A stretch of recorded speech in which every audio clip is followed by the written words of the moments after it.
हैं। तो इनकी भी हिम्मत की दाद ही देनी पड़ेगी कि बैठ बैठ के जो है इतना आप बोलती हैं कि हमको ये करता था वो करता था, तो आप क्या करती थी वो भी हम जान चुके हैं, तो इसलिए मुंह नहीं खुलवाना बताना चाहिएगा, थोड़ा कुछ रोशनी डालना चाहिए। बताना क्या, एक वक्त ऐसा आ गया था कि उनका एटीएम 400 रुपए पे हो गया था, पवन सिंह का एटीएम 400। अभी से कुछ देर पहले पवन सिंह के अजीज दोस्त और मैनेजर दीपक सिंह ने एक फेसबुक पर पोस्ट शेयर किया हुआ है, जिसमें क्या लिखा हुआ है वो आप देख सकते हैं और पढ़ सकते हैं। अब ये देखकर आप सोच रहे होंगे कि आखिरकार ये पोस्ट किसके बारे में है, ज्योति सिंह के बारे में या फिर अक्षरा सिंह के बारे में या फिर उन कचरे यूट्यूबर्स के बारे में जो आजकल पवन सिंह के पीछे लगे हुए हैं।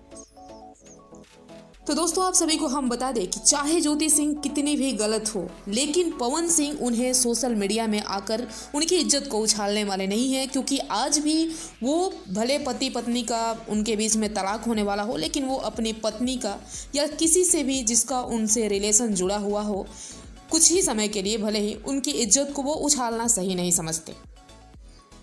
पर इन सभी वजहों की जड़ जो औरत है जिनका नाम अक्षरा सिंह है, उनका वो वाली करतूतें जो पिछले 7 से 8 सालों से पब्लिक के सामने नहीं आई है, वो अब आने वाली है, क्योंकि उसकी ज़रूरत है। और इस चीज़ की करने वाली, इस चीज़ को पब्लिक के सामने लाने वाली जो वजह होगी वो खुद अक्षरा सिंह होगी, क्योंकि अक्षरा सिंह आए दिन जिस टाइप से अब बयानबाजी कर रही हैं, जिस टाइप से जो इंटरव्यू दे रही हैं अपनी पब्लिक में इम्यूनिटी बटोरने के लिए, वो अब हद से बाहर हो चुका है। भाई कितना कोई बर्दाश्त करेगा। किसी एक ने तुमको धोखा दिया होगा, तुम एक पे केस कर सकती, दूसरे पे केस, तीसरे पे केस। ये केस वो केसेस हैं जो सेक्सुअल हरासमेंट के केस है।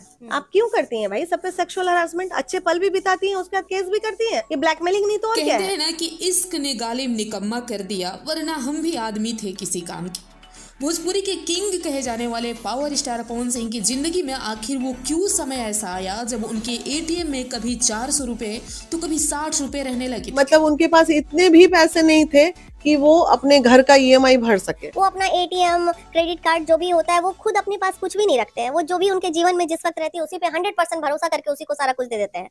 उसी का नतीजा है कि 400 रुपया एक बार 63 रुपया बैंक बैलेंस हो गया था। कभी किसी औरत पर हाथ नहीं उठाया, हाँ वो गुस्से वाले हैं, पर हाथ नहीं उठाए हैं किसी भी औरत के ऊपर। इसका खुद इस चीज को एक्सेप्ट किया है ज्योति सिंह ने दीपक सिंह और पवन सिंह और बीना मानवी के सामने। आप ये पहले सुनिए। ये बात मैंने ज्योति से भी पूछी है, दीपक जी के सामने पूछी अभी। बोले अच्छा अभी सब लोग यहाँ हैं, तुम सच सच बताओ पवन ने कितनी बार तुम पे हाथ उठाया? सब लोग थे बैठे। नहीं उन्होंने मारा नहीं, बस गुस्से में ऐसे हाथ उठा देते। तो फिर यहाँ पे सोचने वाली बात है कि कैसे अक्षरा सिंह से लेकर ज्योति सिंह ने सबने सोशल मीडिया पर फिजिकली टॉर्चर करने का पवन सिंह पर एक से बढ़कर एक घिनौना आरोप लगाया है।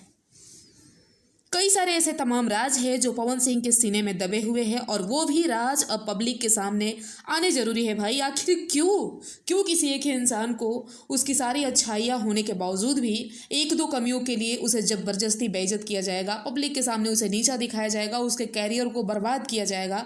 पब्लिक से बातें छुपनी नहीं चाहिए। जब ये लोग आ सकते हैं तो इनकी कहानियाँ भी बाहर तो आनी ही चाहिए, और वो समय अब आ चुका है, आने वाला है, क्योंकि पानी सर से ऊपर जा रहा है। पवन सिंह एक गजब का कलाकार तो है ही। अनफॉर्चुनेटली जो उसकी जिंदगी में लड़कियां घुसती हैं ना, वो उसको काबू करने की कोशिश करते हैं। आप शेर को काबू कर सकते हो क्या?